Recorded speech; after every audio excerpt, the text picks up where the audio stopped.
Guys, this is Wyatt from Moto Kids, and we're going to show you some tips on the YZ65.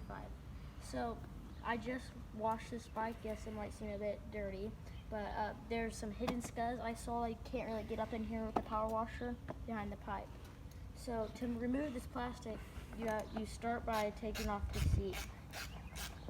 And you need to be careful not to strip the bolt.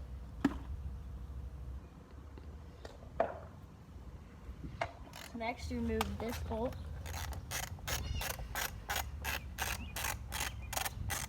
Now make sure you don't drop that into all those little pockets, then you have to be going fishing for it. Next, you remove this bolt from the side. And